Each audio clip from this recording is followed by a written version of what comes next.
comment on fait ensemble pour sortir, parce qu'on a bien tout ça, c'est ce que tu dis, c'est que c'est aussi intégré, c'est-à-dire que nous-mêmes, nous subissons notre propre culte de la performance personnelle et collectif.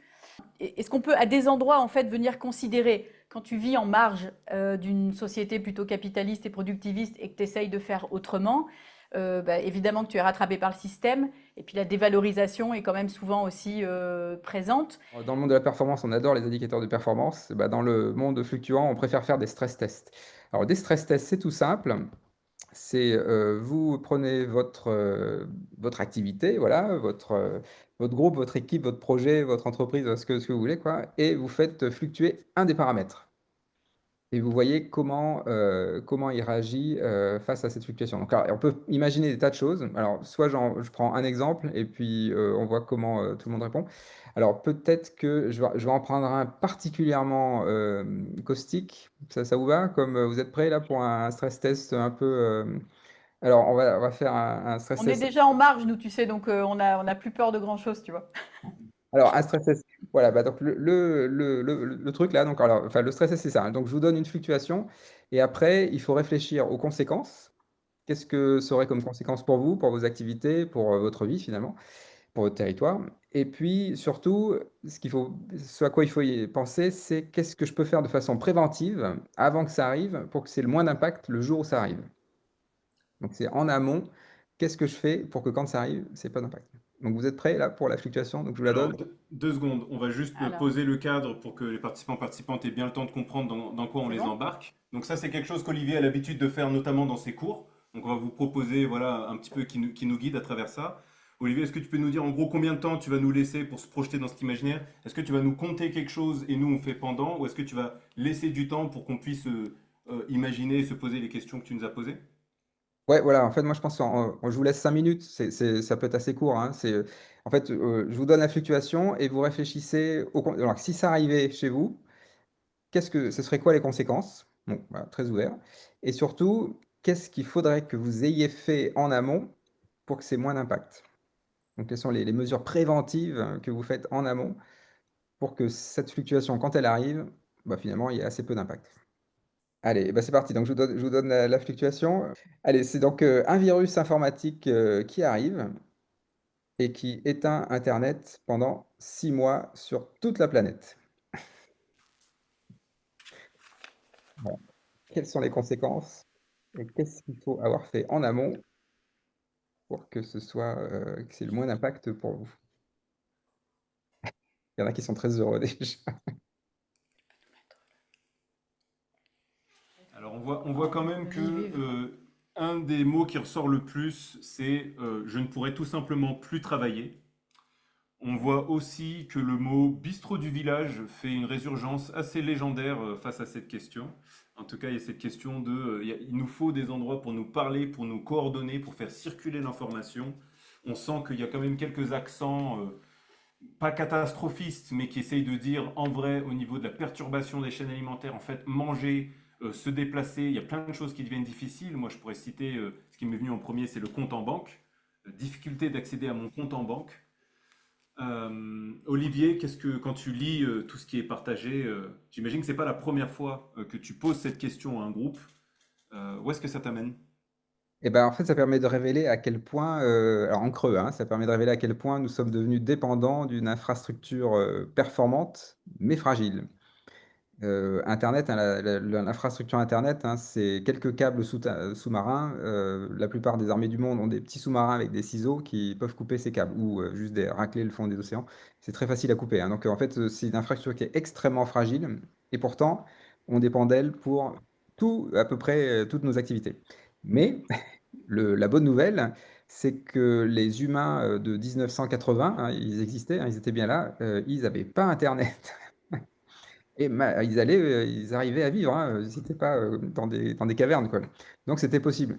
Et donc en effet, enfin je force le trait, hein, mais c'est en effet le lien social, hein, c'est ça qui est dingue, c'est que, si on n'a plus accès à internet, on va changer nos priorités.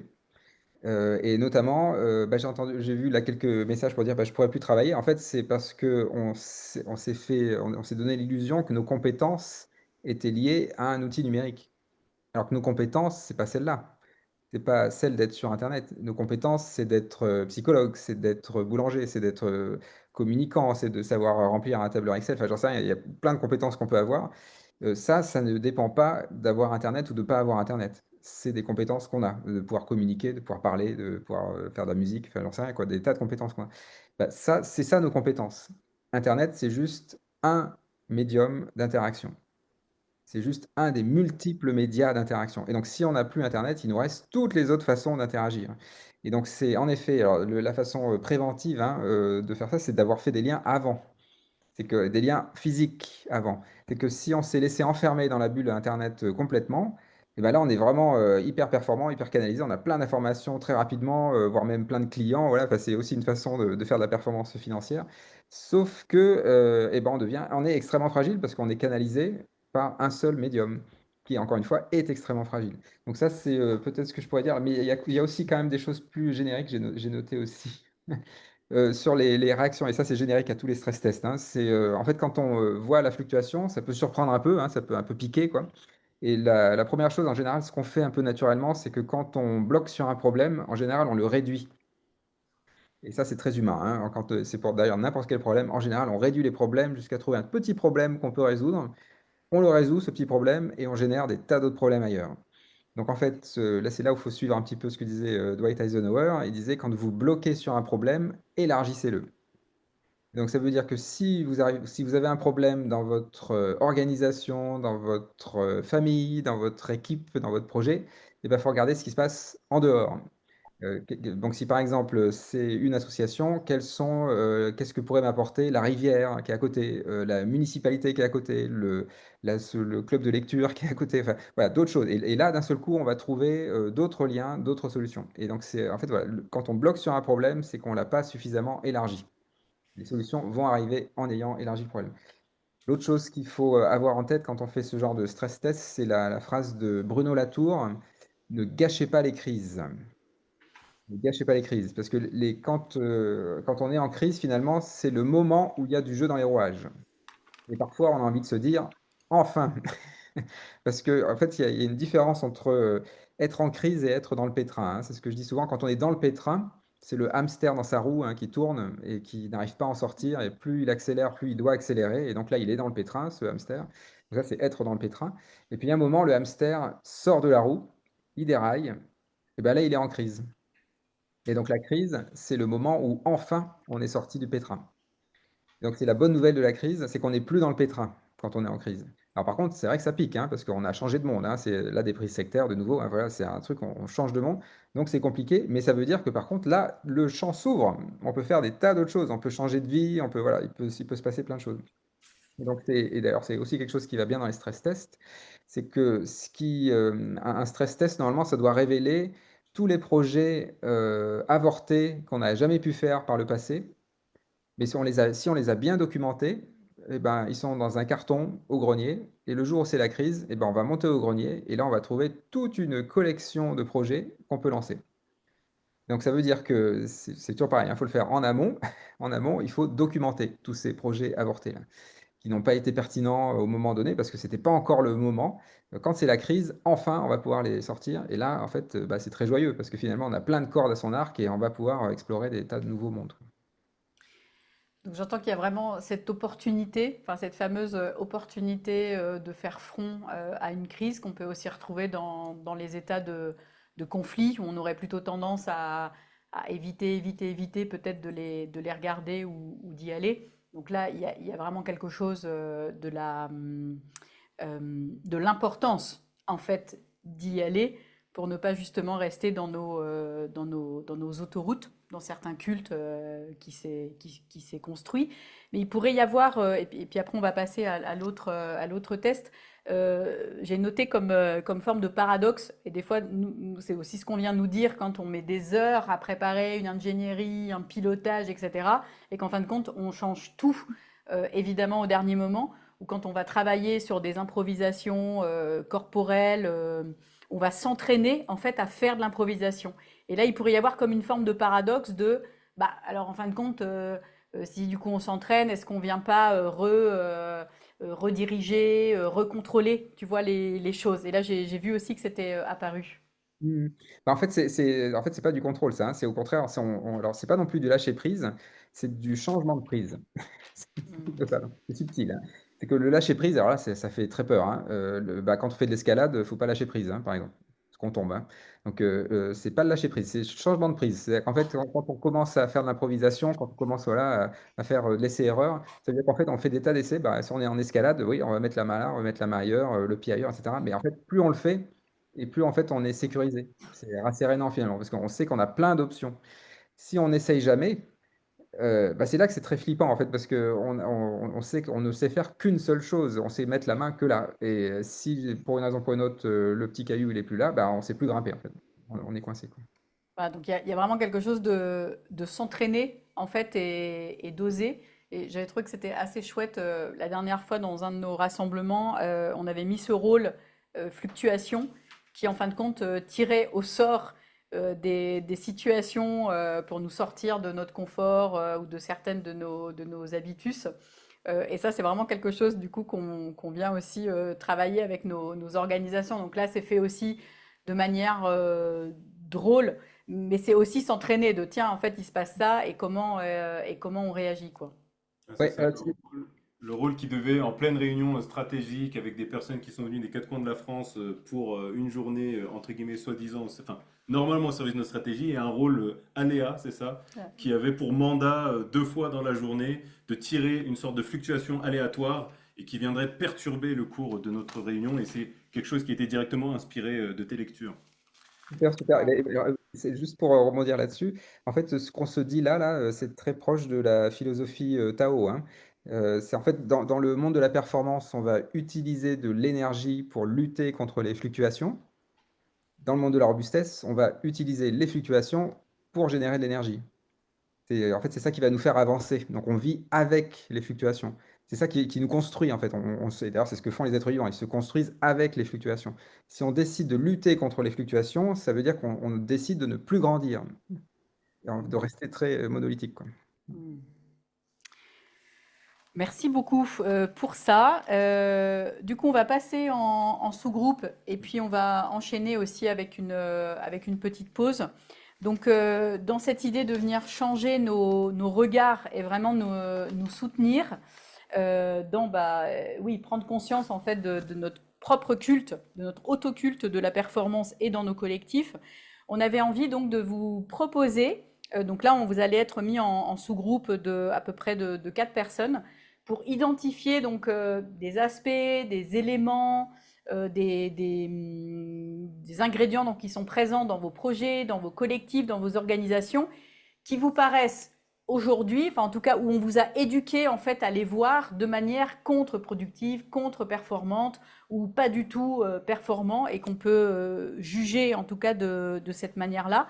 Donc l'idée c'est que chacun, chacune, après je vais te laisser dire pour le petit processus, pardon, c'est ici, c'est que vraiment, voilà, pour l'instant, sans trop réfléchir à peut-être ça pourrait être, en fait, peut-être je pourrais changer de regard dessus, mais qu'est-ce qui vraiment aujourd'hui fait un peu saigner un peu l'organisation? On vient beaucoup se juger en fait sur le fait qu'à cet endroit, eh ben, on n'est pas performant, sous-entendu on n'est pas bon, et donc on n'est pas ajusté, etc., etc. Donc ça, on aurait envie en fait que vous le partagiez, et puis ensuite on aura un retour au grand groupe. On reporte d'ailleurs que grâce à un merveilleux bug technique, Olivier s'est retrouvé dans un sous-groupe. Donc merci d'avoir joué le jeu, Olivier, et bravo. Et on a envie, voilà, maintenant que vous avez eu le temps un peu pour vous parler, peut-être pour vous étirer, pour vous reposer, on a envie d'ouvrir un petit espace plus vraiment à l'écoute des participants, participantes. Donc, on va vous inviter par rapport aux échanges que vous avez eus à venir partager quelque chose d'un un tour de ressenti. Alors, il y en a qui ont peut-être l'habitude de cette terminologie, mais c'est-à-dire, comment ça a été pour vous de venir parler de ces sujets-là, peut-être de toucher quelque chose du jugement de vous-même, de votre groupe, de votre pratique. Qu'est-ce que ça vous a fait de parler de la non-performance? Et est-ce que plus globalement, par rapport à nos sujets, donc ce qu'apporte Olivier avec la robustesse et les sujets du faire ensemble, de faire ensemble autrement et de politiser cela de l'Université du Nou, est-ce que plus largement, il y a quelque chose que vous aimeriez partager avec l'auditoire? Donc là, on n'est pas sur recueillir des questions, on est sur recueillir un partage. On va vous inviter à la fois l'écrire dans le chat, et en même temps, on va prendre quelques paroles pour les personnes qui souhaiteraient prendre la parole à l'oral. Mais pour ça, on vous demandera de lever la main dans le chat et, et d'être très concis dans ce que vous dites lorsque vous prendrez la parole, bien sûr, pour qu'on puisse entendre une multitude de voix. Euh, oui, bonjour.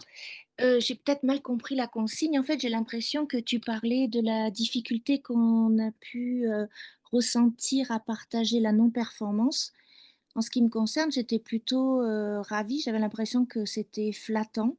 J'ai parlé de ralentir, de prendre le temps. J'accompagne le monde agricole et je les retire de leur pression sur les exploitations en les intégrant dans l'écolieu et pour prendre une journée pour eux, à faire la sieste, à mettre les pieds dans les temps, à bien manger et à discuter. Et donc, quelque part, c'était pas du tout un complexe, comme j'ai cru que tu disais que ça pouvait être jugeant. Voilà. J'espère que j'ai été succincte. Merci. Ouais. Merci beaucoup. Ça, c'est dans ta posture d'accompagnante. Et il y aurait pu aussi avoir la question pour toi-même, là où toi, tu peux te juger non performante en fait dans ta propre organisation. Est-ce que ça, c'est des choses que tu as pu évoquer? Non, en fait, on a un peu manqué de temps. On était quatre et voilà. Toujours cette idée de succincte. Pour moi, là, on était dans la performance. Il fallait en un moindre temps obtenir un maximum de résultats et j'ai trouvé intéressant ce paradoxe. Oui. Donc ça, on pense toujours à rallonger encore la conférence interactive, comme à peu près nos séminaires où on passe toujours de un jour à 2 jours à 3 jours à une semaine pour justement en effet avoir ce temps. Donc merci à toi. On se disait que nous, on était particulièrement non rentable comme organisation, véritablement. Merci beaucoup en tout cas Isabelle pour ce premier partage. Est-ce qu'il y a d'autres envies de partage, de lever la main? Ouais, Marie-Dominique. Oui, moi je voudrais partager que en fait ce qui va être motivant et peut-être qui va être contre-performant, c'est de retrouver la joie. Enfin voilà, et quelque part, quand on lâche la performance, on peut peut-être retrouver la joie, quoi, et que c'est super important pour les collectifs. Ouais, merci beaucoup. Ouais. C'est quelque chose que tu as pu expérimenter toi-même? Tu as un exemple d'un moment où tu as pu sentir ça?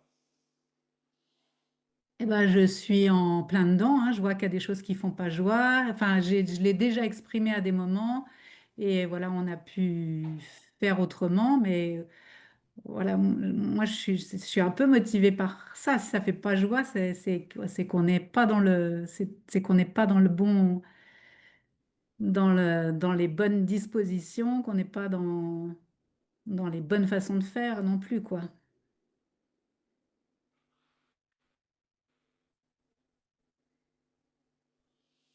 Oui, merci beaucoup. On n'entend pas très bien, donc je ne sais pas si ça vient de nous ou si c'est peut-être le son global, mais voilà, ouais, j'aurais besoin de plus fort. Merci beaucoup à toi, Marie-Dominique. Est-ce que quelqu'un d'autre voudrait prendre la parole? Voilà, et vous n'êtes pas obligé de coller à la consigne initiale, c'est aussi en fait par rapport à ce que Olivier a pu partager, par rapport à notre sujet aujourd'hui. Est-ce qu'il y a des choses que j'aimerais partager là avec les autres personnes qui sont dans l'espace? Alors, Dominique.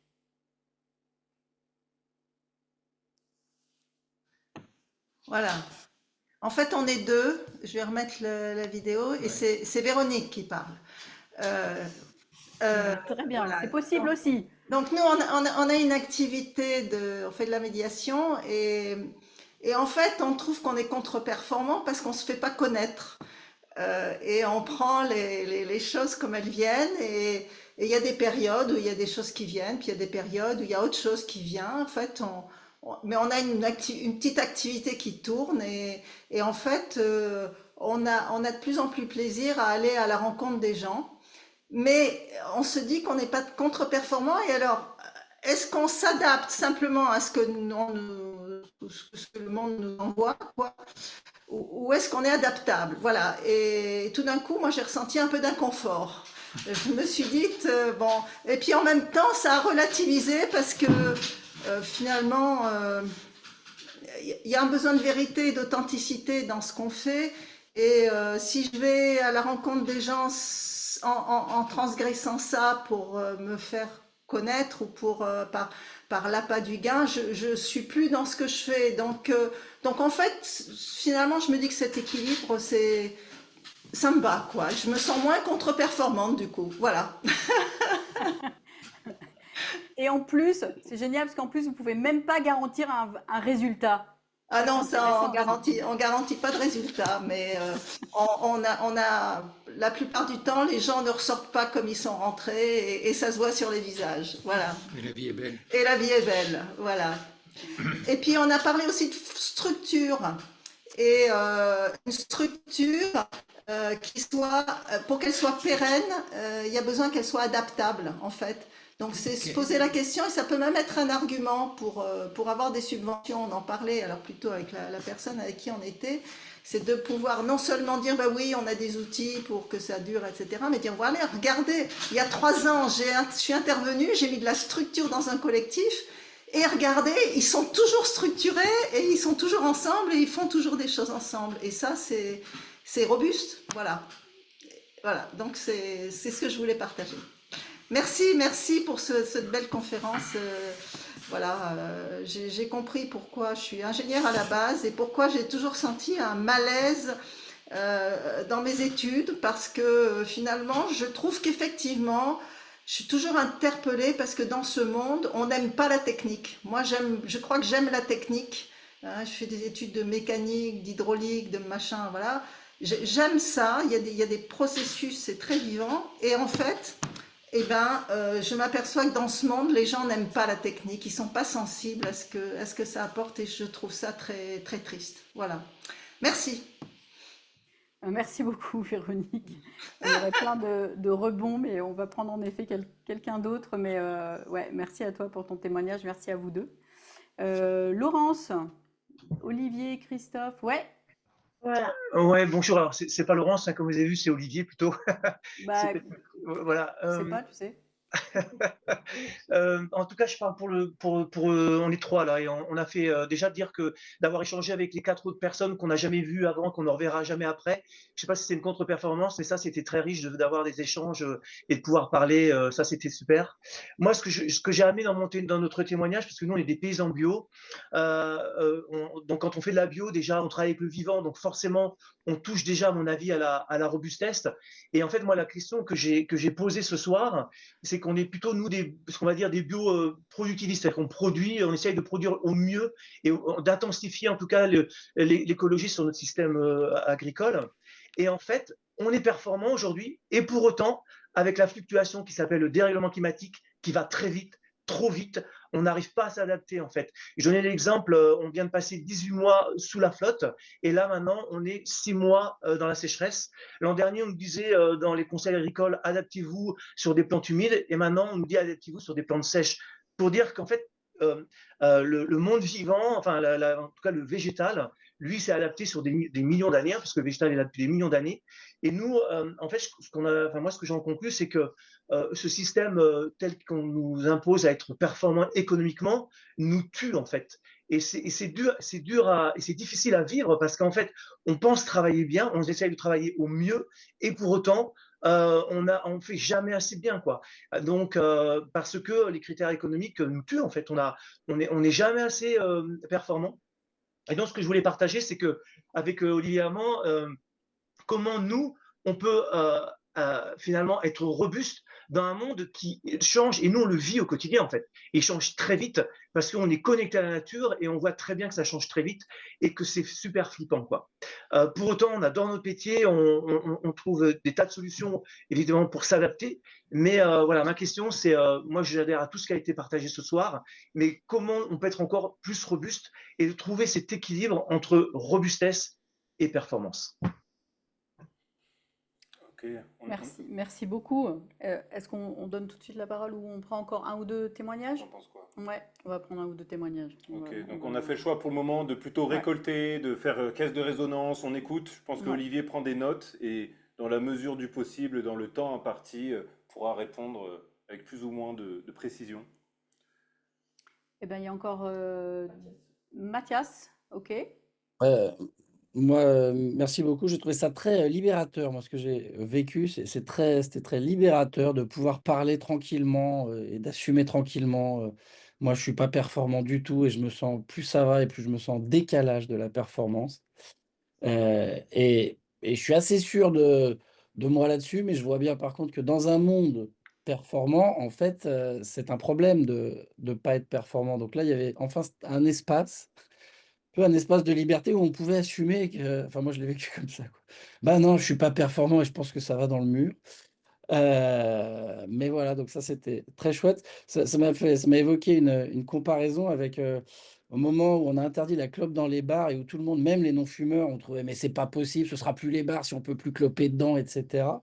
Et même moi non-fumeur, je trouvais ça j'étais contre qu'on interdise, quoi. Puis en fait, en très peu de temps, quand on a arrêté, même les fumeurs se sont dit: «Mais en fait, c'était nul, en fait, la fumée dans les bars. En plus, maintenant, on rencontre des gens dehors, c'est mieux, on sort discuter, on» enfin et d'un coup, quand on s j'ai l'impression que si d'un coup on sortait de ça, mais d'un coup, tout le monde se regarderait et se dirait: «Mais en fait, comment on faisait avant pour vivre dans ce monde de performance?» Je crois qu'on est nombreux à l'avoir vécu un petit peu lors du premier confinement, là, quand on a tout arrêté et que ça ressemblait à l'an 1 qui a été beaucoup cité dans la conversation. Heu, voilà, j'ai terminé. Merci beaucoup pour tes exemples, a priori, qui touchent tout le monde ou la plupart. On va prendre donc encore une ou deux interventions. Il y a deux autres participants. Ouais, il y a une question. Donc, est-ce que Olivier peut développer le parallèle entre épidémie de burn-out et performance? Donc, on va prendre voilà, encore une personne et puis après, on va te... Alors, il y a 3 mains levées. Ouais, 2 mains levées. allez.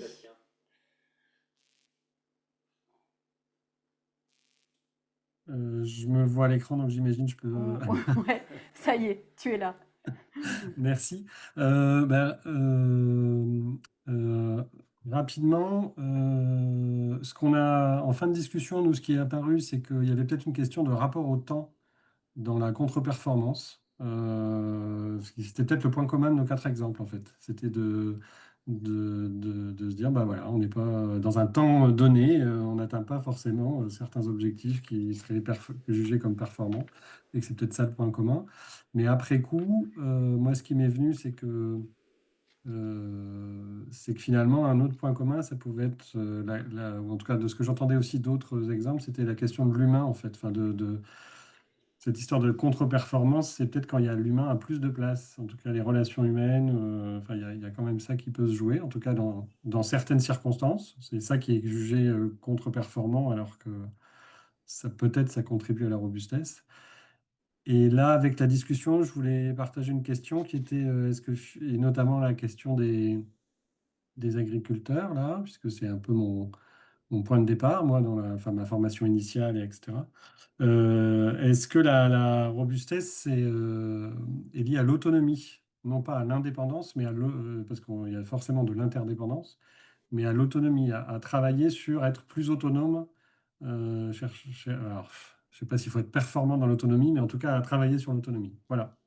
Merci. Et merci beaucoup pour cette conférence. Merci, c'est super, hein, il y a plein de retours très chouettes. Alors, j'ai pris plein de notes. Alors, je vais essayer de. Je ne sais pas si je vais répondre dans l'ordre, mais je vais essayer de faire des petits commentaires. Alors, il y a eu le.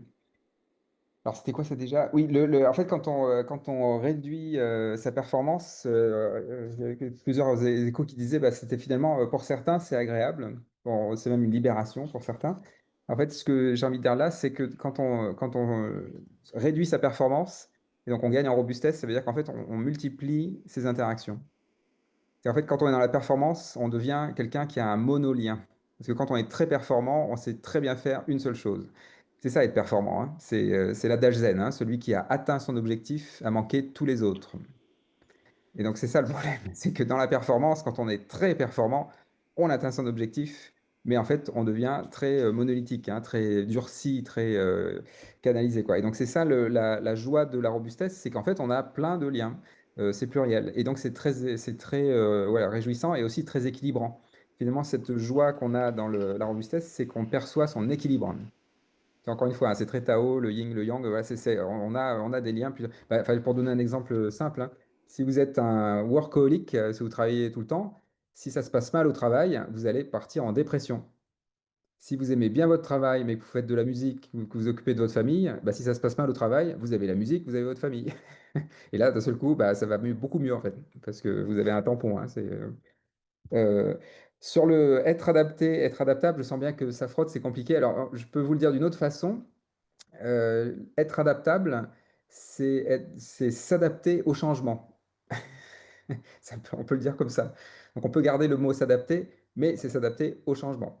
Et donc là, du coup, ça veut dire qu'en fait, on est adaptable, hein. C'est un peu la même chose. Si on s'adapte tout court, alors ça veut dire qu'on s'adapte à une situation qui est fixe. Et du coup, là, on va retomber dans un autre canal. Mais donc s'adapter au changement, ça veut dire qu'on s'adapte au fait que ça change tout le temps. Ça, c'est être adaptable. Peut-être que je peux le dire ici, je l'ai dit dans mon petit groupe là. Ce qui fait aussi sens, hein, dans la robustesse, c'est que quand on fait de la robustesse, c'est la pérennité qui va dominer. Et donc, ce qui va faire qu'on va vivre avec les fluctuations. Et donc, ça veut dire que ce qu'on va valoriser, c'est le chemin, c'est le processus, donc c'est le chemin. Et ce qui va moins être déterminant, c'est la destination. Donc, on met le chemin avant la destination. Et c'est pour ça que c'est beaucoup plus réjouissant. Sur la structure pérenne qui doit être adaptable, donc on est bien d'accord. Et donc là, on peut faire référence par exemple à Ostrom, au bien commun, par exemple, hein, la gouvernance des biens communs. Et ben, ce sont des structures, des communs qui sont robustes. Les communs, ce sont des robustes qui ont traversé les siècles. Donc ils ont traversé les épidémies, les guerres, les famines. Et donc ce qui fait qu'ils ont traversé les siècles, c'est pas la structure mécanique de leur structure qui sont pérennes, c'est la structure sociale. C'est ça, hein, c'est les liens sociaux, c'est le faire commun qui font qu'ils sont robustes, qui fait qu'ils sont robustes. Donc en effet, une structure pérenne, ça a de la valeur et ça a même été nobélisé. C'est-à-dire que Oline Ostrom, elle a eu un prix Nobel en 2009 pour ça, parce qu'elle a démontré qu'il y avait 8 principes qui permettaient à une structure, pour une commune, de rester commun dans la durée. Donc c'est même, voilà, n'hésitez pas à dire que voilà, même c'est reconnu par un prix Nobel. Le malaise des ingénieurs, ça j'ai beaucoup aimé parce que, en effet, il y a un malaise des ingénieurs, hein, les élèves ingénieurs qui désertent. Alors, au départ, hein, c'était plutôt des élèves ingénieurs qui désertaient, qui venaient plutôt de familles aisées et qui avaient un filet de sécurité. Maintenant, ce qu'on voit déserter, c'est des élèves ingénieurs qui n'ont pas de filet de sécurité. Et donc, qui ont plutôt gravi les échelons sociaux, sont devenus ingénieurs et ils vont quand même aller sur YouTube déchirer leur diplôme d'ingénieur. Donc là, c'est encore plus courageux, j'ai envie de dire, hein, parce que là, il n'y a pas de filet de sécurité. Mais quand même, eux, ils voient bien le malaise et ils disent, bah non, ça va pas. Mais du coup, en effet, ça veut dire pas d'évacuer la technologie, ça, hein. C'est au contraire, c'est vraiment de la requalifier. C'est une technologie émancipatrice. Parce que je ne vais pas redire ce que j'ai dit tout à l'heure, mais c'est ça qui fait que c'est joyeux. Et juste pour rebondir là-dessus, il y a Bernadette Bensod de Vincent, qui est un peu une philosophe de la matière, qui dit souvent on dit que les jeunes sont trop matérialistes. Bah, en fait, c'est plutôt le contraire. Ils sont pas assez matérialistes. C'est qu'en fait, quand on est sur les réseaux sociaux, on oublie un peu qu'il y a tous ces métaux, toute cette énergie qui est utilisée, etc. Donc en fait, quand on vraiment on a ce rapport émancipateur à la technique, on va chercher d'où ça vient, tout ça, hein. Et donc on va chercher d'autres solutions, du biosourcé par exemple, ou des choses comme ça, quoi. Sur l'aléatoire qui peut créer du jeu, bah, ça c'est typique dans l'improvisation de jazz, hein, c'est typiquement ça, mais c'est même un outil démocratique, hein. En fait, quand on met de l'aléatoire dans une convention citoyenne, d'un seul coup, ça crée de la légitimité. Donc c'est une contre-performance qui va être au service de la robustesse démocratique. Donc ça marche vraiment à tous les coups, hein. Le prix libre, voilà, le prix libre, c'est totalement aléatoire. Bah, ça crée un gros sentiment d'appartenance et ça crée des choses qu'on ne soupçonne pas, hein. C'est vraiment c'est incroyable, hein. Les paysans bio-productivistes. Alors ça, c'est un point super important. Et en effet, donc là, il y a une question qui était un peu plus précise, hein. Comment on fait pour trouver le curseur entre performance et robustesse quand on est dans cette situation-là? Et quand l'ensemble du système nous pousse à la performance et on voit bien que les fluctuations environnementales deviennent de plus en plus fortes. Alors, mon conseil, hein, ce serait de dire que dans ce qu'on remplit comme tableur Excel avec des indicateurs, là, très souvent, dans les tableurs Excel, on met les moyennes. Eh ben, il faut plutôt mettre les écarts-types. Donc, c'est une suggestion très pratico-pratique. regardez ce qui fluctue le plus dans votre activité agricole. C'est quoi le paramètre qui fluctue le plus? Si par exemple c'est le coût de l'énergie, eh ben, ça veut dire qu'il faut construire tout le modèle économique sur une énergie fluctuante. Alors, je vais vous donner un exemple très pratique. Arnaud Créteau, c'est un ingénieur à Rouen qui a fondé Néoloco. Néoloco, c'est une boulangerie qui fonctionne avec un four solaire. Et il est basé à Rouen. Alors, il y a peut-être des gens de Rouen, mais vous savez qu'en Normandie, bon, il n'y a pas toujours du soleil. Alors, il a un four solaire. Alors là, de ce côté-là, son énergie, ça coûte rien. Mais par contre, il n'est pas sûr d'en avoir tous les jours. Ben donc, du coup, il ne fait pas des baguettes. Il fait du pain au levain qu'on peut conserver pendant 7 jours sans problème. Et donc, en fait, il a revu complètement son modèle économique. Il fait des graines torréfiées aussi, des choses qu'on peut stocker, quoi. Donc, il a revu complètement son modèle économique. Et donc, ça, c'est certainement la boulangerie la plus robuste de France parce que, il est indépendant de la source d'énergie, pas seulement parce qu'il a une énergie gratuite, mais c'est parce qu'il a construit tout un modèle économique sur les fluctuations. Et donc un paysan bio, qui fait de l'agroécologie, ce que j'aurais tendance à dire, c'est, de cette notion d'écart type, de l'agrandir encore. C'est qu'en fait, ça suffit pas de dire: «Bah, l'année prochaine, on prédit, de la sécheresse, l'année prochaine, on prédit des inondations». En fait, il faut considérer que l'écart type est encore plus grand et donc il faut semer pour la sécheresse et pour l'inondation et on saura qu'on va avoir 30% de pertes. Voilà. Et en fait, donc c'est là où c'est pas très performant, hein, parce qu'il y aura de la perte. Mais par contre, ce qu'on va viser, c'est la stabilité du rendement. C'est plus le rendement maximal, c'est la stabilité du rendement. Donc par exemple, les mélanges variétaux de blé, hein, c'est 20 variétés de blé en mélange. Et en général, c'est ça, hein, c'est un tiers qui est plus résistant aux inondations, un tiers qui est résistant à la sécheresse. Et ça, en fait, ça marche très bien. Alors dans le sens très bien, c'est-à-dire que c'est pas, on baisse en performance, mais on gagne en robustesse. Et alors après, ça peut être, voilà, l'exemple d'Arnaud Créteau peut être pas mal pour donner une idée. Bah, du coup, est-ce que tu peux aller sur justement cette notion d'incohérence en termes de traité de politique en fait de robustesse? Parce que là, il y a une question de, mais en fait, pourquoi la cohérence n'est pas l'allié de la robustesse? Et c'est vrai que ça semble potentiellement incohérent d'avoir un four solaire à Rouen, tu vois, par exemple. Oui, oui, bien sûr, bien sûr. Alors, c'est ça exactement. Donc là, alors, c'est ça qui est magique, c'est que quand on commence par l'incohérence, en fait, la cohérence, c'est une belle valeur, hein. La cohérence, on aime bien enfin, en plus, en étant scientifique, hein, nous, notre but, c'est de créer des théories scientifiques cohérentes, hein. C'est notre métier, hein, finalement. Mais le point important, c'est que ça doit être le point final. On doit faire émerger la cohérence. Le problème, c'est quand on commence par la cohérence, quand ça devient une injonction de départ. Si la cohérence est au départ, ça crée une dérive sectaire. Parce qu'en fait, on a imposé la cohérence au départ. La cohérence va créer du chaos. Alors qu'en fait, l'inverse, c'est de faire des désaccords féconds à la Patrick Vivray, qui vont faire de la friction, du débat, et ça va créer de la cohérence. Ça va faire émerger la cohérence. Donc la cohérence n'est pas l'ennemi, mais il faut la mettre au bon endroit. Si vous créez les conditions qui font émerger la cohérence. Si on commence par la cohérence, ça fait exactement le contraire, hein, ça crée de l'incohérence. Donc il faut plutôt commencer par l'incohérence pour générer de la cohérence. Donc c'est exactement ce qui se passe avec Arnaud Créteau. Il fait un four solaire à Rouen, des décisions incohérentes, mais du coup, vu qu'il revoit complètement son modèle économique, eh ben, ça va créer un modèle économique très cohérent. Mais c'est le produit de cette incohérence. Donc c'est pareil en politique, hein, enfin voilà, il y a plein d'exemples comme ça, hein, où en fait, c'est les frictions fertiles, hein, on pourrait appeler ça comme ça aussi. Ouais. Bah, c'est aussi quelque chose, en fait, c'est un des principes sous-jacents de l'intelligence collective. En fait, hein, une grande partie du métier face à des groupes, c'est d'arriver justement à entrer en incohérence pour finalement que ça réémerge. Et je commence à refaire le lien un peu avec notre matière aussi parce qu'on s'amorce vers la conclusion de ce temps d'échange. Et on a échangé pas mal de choses. Il y a des questions qui sont encore vivantes dans le chat. Certaines n'ont peut-être pas été répondues, mais c'est pas pour autant que personne ne les a lues. Donc je fais un peu ce petit récap avant de te donner la parole, Lydia. Moi, dans ce que j'ai entendu aujourd'hui, il y a quelque chose avec lequel je reste. Au départ, quand je lis ton bouquin, il y a quelque chose qui vient me faire waouh! Et on en a pas mal parlé. Quand on lit ton livre, quand on lit ton œuvre, il y a quelque chose de enfin quelqu'un qui vient du monde scientifique et qui apporte de la légitimité à beaucoup de choses qui, dans l'univers de la gouvernance partagée, de la coopération d'intelligence collective, sont parfois en fait notre pain quotidien. Mais on se retrouve in fine tout le temps avec ce sentiment qu'on doit justifier. On doit justifier l'incohérence, on doit justifier de prendre plus de temps, on doit justifier des endroits où ça n'est pas purement performant, donc quelque chose qu'on vient nommer nous, justifier le fait qu'on va mettre de la profondeur dans notre faire ensemble et qu'on va y mettre du temps à ça et qu'on va pas simplement être dans quelque chose du culte de la performance.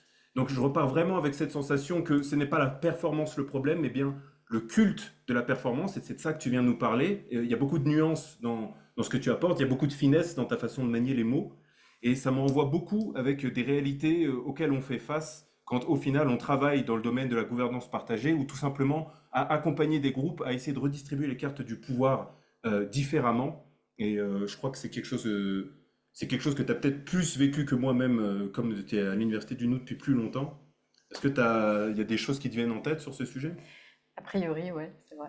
Je suis là depuis plus longtemps. Oui, il y a vraiment cette chose quand même de, à la fin d'une journée, on doit avoir un résultat, il doit y avoir le livrable, le fameux aussi diktat en fait du livrable, et que quand même, si on se réunit, ça doit bien servir fondamentalement à quelque chose. Et nous, on note souvent le chemin, on parle souvent du chemin autant que le résultat. La plupart des gens, en fait, quand on vient nommer ça dans cette épaisseur justement de profondeur, tu viens dire d'ailleurs qu'il y a quelque chose dans la robustesse d'un chemin d'épaisseur, et que la plupart du temps, en fait, les gens retiennent le chemin. Non, mais vous êtes plus chemin, vous êtes trop chemin, alors que le terme, c'est bien le chemin autant que le résultat. Et toi, du coup, à l'endroit où toi, tu viens dire, non, non, en fait, il faut plutôt que du chemin et pas du résultat. Donc voilà, ça, on a trouvé que c'était assez drôle là-dessus. Et aussi en même temps, comment, même à l'intérieur évidemment des marges et des alternatives, on vient aussi rapidement en fait dogmatiser les choses. C'est-à-dire que, encore une fois, moi ce que j'entends, c'est vraiment notre capacité à revisiter les choses, à revisiter les systèmes. Nous, c'est ce qu'on peut appeler quelque chose de cette position méta. Au fond, peu importe en fait de comment on fait, si on est toujours capable de venir le revisiter, de le remettre en cause et de pouvoir se regarder fonctionner. Et c'est vraiment ce que j'ai l'impression en fait qui manque ou qui n'existe plus quand on est dans quelque chose du culte de la performance. Voilà, je ne sais pas si c'est quelque chose qui te Oui, oui, oui. parle. Bah, oui, oui, absolument. En fait, si on réfléchit bien, même nos façons de communiquer hein, les uns avec les autres, quand on communique les uns avec les autres, on communique de façon robuste, mais pas de façon performante. Parce que si on communiquait de façon performante, de façon robotique, hein, parfaite, eh ben, on pourrait dire les choses une seule fois, l'info passerait. Et du coup, il n'y aurait plus de dialogue. Et ce qui est fou, c'est qu'un langage très performant tue le langage. Plus c'est performant, moins il y a de langage. Et c'est incroyable. Donc c'est mortel, en fait, la performance. C'est qu'en fait, quand c'est très performant, il n'y a plus de langage, il n'y a plus de communication. Et donc, en fait, ce qui est fou, c'est que ce qui fait qu'on a confiance dans quelqu'un, c'est parce que cette personne fait des erreurs, parce qu'il y a des aspérités, il y a des rugosités sur lesquelles on peut s'accrocher. Quelqu'un qui fait jamais d'erreur, en fait, on n'a pas d'accroche, quoi. C'est une savonnette. On peut pas, on peut pas interagir. Et donc, on n'a pas confiance. On est méfiant. Donc, la confiance naît des erreurs. Et donc, tout ça, c'est toujours pareil. Hein. On commence par des contre-performances et ça génère voilà, une sorte de cohérence, de cohésion, de communication. Donc, en effet, ouais, ça me parle beaucoup. Je vais peut-être juste, parce qu'il y a quelques petits mots en suspens, je vais quand même les glisser peut-être Oui, en mode super performant pour le coup. ça marche. Donc l'épidémie de burn-out des humains, évidemment qu'elle est liée à la performance. Hein. Performance amène la violence, enfin, le culte de la performance amène une culture de la violence. Donc l'épidémie de burn-out des humains, c'est la partie émergée d'un burn-out global, un burn-out social, un burn-out du droit international, un burn-out des écosystèmes. Hein. On est dans ce burn-out complètement pluriel. La robustesse, c'est une forme d'autonomie, mais c'est une forme d'autonomie active. C'est que c'est une autonomie souple, c'est pas du survivalisme, hein, où on est dans l'autonomie et on se blinde dans un bunker. Ça, en fait, c'est pas du tout autonome, en fait. Hein, on est juste mort dans son bunker. C'est un tombeau, hein, le bunker. Hein. Voilà, là, c'est de l'autonomie active, en interaction avec les autres. La résilience, peut-être il faut que je le dise aussi, donc la robustesse n'est pas la résilience. La robustesse, c'est on augmente l'espace de viabilité. Donc, on autorise plein de trajectoires parce qu'on a augmenté les bornes. Hein, donc, on a plusieurs trajectoires qui peuvent passer entre. Donc, l'espace de viabilité augmente. La résilience, c'est on tombe et on se relève. Donc, en fait, ça dépend d'un désastre. Et donc, le problème de la résilience pour moi, c'est que c'est désastro-dépendant. Et donc, ça ne va pas beaucoup embarquer. Et en plus, le problème aussi de la résilience, c'est que l'idée de résilience, hein, c'est de rebondir et donc de revenir au monde d'avant. Alors, s'il y a bien une chose qu'on veut faire, c'est dérailler du monde d'avant. Donc, c'est souvent, dans le champ socio-écologique, quand on parle de résilience, on est tout à fait d'accord sur les solutions, hein, sur la coopération territoriale, etc. C'est le mauvais mot. C'est une erreur, en fait. Pour moi, c'est vraiment de la robustesse. Il faut élargir la robustesse. Voilà. Enfin, bon, c'est de la sémantique, mais bon, ça permet quand même d'en parler. Et puis peut-être le dernier point, c'est la loi de Goodhart, que j'ai aussi partagée dans mon petit groupe. La loi de Goodhart, elle dit, quand une mesure devient une cible, elle cesse d'être fiable. Donc ça permet de tout de suite prendre beaucoup de recul avec les indicateurs de performance qui nous poussent plutôt à une pensée réductionniste. On ne voit plus que l'indicateur et on oublie le reste. Voilà, donc vous faites, les indicateurs de performance ont leurs limites, quoi. Waouh, bon, merci beaucoup Olivier. Du coup, on va être voilà, obligé, enfin it's time, c'est to finish.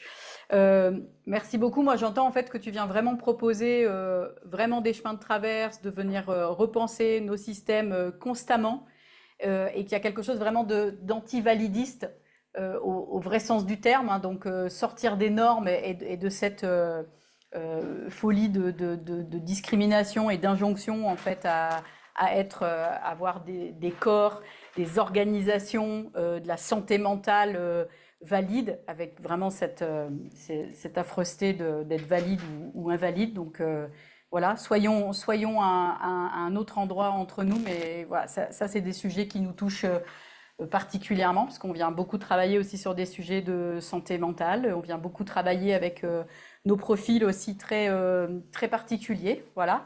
Donc moi, je te remercie du coup de tout ça, parce que comme tu dis, ça vient mettre aussi des mots et ça vient aussi rendre crédible et légitime en fait toutes ces alternatives et toutes ces manières de faire ensemble, tous ces essais. Et je reprendrai après, donc je vais donner la parole à Camille pour la fin, pour deux, trois aspects. Et je crois que c'est Christophe, ou je ne sais plus, parce qu'en fait, il était dans un sous-groupe. Mais j'ai cru entendre, au lieu de robustesse, j'ai cru entendre robusteste. Voilà, robusteste. Et je trouve que vraiment, c'était très chouette, parce que pour moi, tu viens vraiment dire ça, en fait. Testons des choses, allons-y, osons prendre des risques, hein. J'ai beaucoup aimé le réenchanter le risque en fait dans nos vies. Donc merci beaucoup Camille, je te donne la main. Ouais, c'était juste pour vous partager une dernière suggestion en guise de clôture. On vous propose de trouver un slogan anti-performant autour des enjeux de faire ensemble et de coopération pour une dernière stimulation avant de clôturer. On va partager quelques mots peut-être pour clôturer un petit peu les échanges autour de nos prochaines actualités aussi des bibliographies de Olivier. Et il y aura après l'occasion de mettre un petit mot dans le chat pour clôturer. J'avoue qu'on s'est dit l'aspect du slogan anti-performant, voilà, ça voudrait dire quoi? En fait, ce serait quoi? Est-ce qu'on peut voir ce que Colline a fait? Merci beaucoup Colline pour tout ça. Donc ça, c'est des choses, on va donc vous envoyer le replay de la conférence. Vous aurez aussi cette facilitation graphique et puis la webo-bibliographie. J'ai lu qu'il y avait aussi envie peut-être de t'entendre encore plus, Olivier. Donc de toute façon, on a été vraiment très inspirés par un certain nombre de podcasts et toute la générosité dont on a parlé sur ces 2-3 années là où tu donnes beaucoup. Merci beaucoup pour cette... Merci à vous, c'est vous. Ouais, vraiment. Et puis, pour faire le lien, donc, et en fait, à plein d'endroits, tu en as parlé, on recevra en fin d'année, donc en décembre, Pablo Servigne, qui vient travailler à la fois sur toutes les notions de peur et de sortir en fait des aspects de sidération pour justement se remettre en mouvement, et qui a lancé tout un travail évidemment sur sur tout ce qui est de l'entraide, et donc avec aussi les rencontres qui déraillent, hein. Donc on est vraiment sur ces notions-là. On a un soutien de la Fondation Crédit Coop. Donc ça, c'est aussi intéressant parce que c'est pas tellement simple en fait de venir soutenir des gens qui travaillent en backup, qui travaillent à soutenir en fait les autres. Et on a la sensation en fait que ça commence à changer, qu'il y a aussi des prises de conscience de venir soutenir nous, mais aussi d'autres acteurs dans ces domaines-là. Il faut que je dise sur la contribution aux dons et aux fonds de dotation. Voilà. Merci si c'est possible. Et puis on vous envoie aussi le lien d'inscription pour celle de Pablo. Est-ce que Olivier, tu veux nous dire un dernier petit mot? Ouais, bien sûr. Merci à tous, c'était très chouette. J'aime beaucoup les slogans, hein. J'en ai vu quelques-uns qui me, qui me plaisent bien. Donc super. Peut-être juste un petit mot comme ça. Être invulnérable, c'est la seule façon d'être invulnérable, c'est d'être mort en fait, hein. Donc c'est quand on est vivant qu'on est vulnérable en fait. Et donc voilà, on se construit sur ces vulnérabilités hein, finalement. Et 100% du temps. Ouais, puis Merci beaucoup. Et j'ai- peut-être tu avais un dernier une petit mot. petite ouverture poétique. Olivier, page 26 de ton livre sur l'antidote au culte de la performance, tu écris: Face à l'urgence, la tentation du pouvoir serait de dire assez parlé, il faut agir, puisque parler ne sert plus à rien. Et je crois que cette friction, on y est toujours confronté aujourd'hui. Ça ne va pas s'arrêter demain. Le monde dominant qui va continuer de dire que la contre-performance, ça n'est pas à propos, que ce n'est pas le sujet. Et il y a quelque chose dans ce que tu apportes qui nous invite à garder le cap, à oser de continuer d'être courageux. Et on t'a pas posé la question de, mais en fait, comment on fait face à la violence de ce monde-là? Parce que on s'est dit que tu n'aurais pas plus la réponse que nous. Mais peut-être tu nous invites à prendre un rapport totalement décalé en mettant l'emphase sur la robustesse. Et en faisant ça, tu me rappelles ce livre qui s'appelle Hospicer la modernité, qui nous invite plutôt que de battre la modernité, plutôt que de la dépasser ou de la transcender, à l'accompagner parce qu'elle est déjà en train de mourir. Et ça, c'est aussi présent dans ton discours qui dit que la robustesse est inévitable. Merci dirais beaucoup. mieux. Vraiment, merci voilà, pour ta présence, d'avoir joué ce jeu avec nous. Et la robustesse et nous. Ok, on continue. Mais tranquille, là maintenant, on va aller boire un verre. Merci. Merci à toi, Olivier. Merci à tout le monde. Merci pour votre présence. Merci pour votre attention. Merci pour vos réponses. Et donc, on va vous envoyer plein de trucs à la fin, dans une dizaine de jours, le temps de monter le replay. À tout bientôt, parce qu'on n'est pas très performant à l'Université du Nou. À bientôt. Merci. Ciao tout le monde. Ciao, ciao. À la prochaine. Bye bye. On a commencé à 128, on a fini à peu près 90.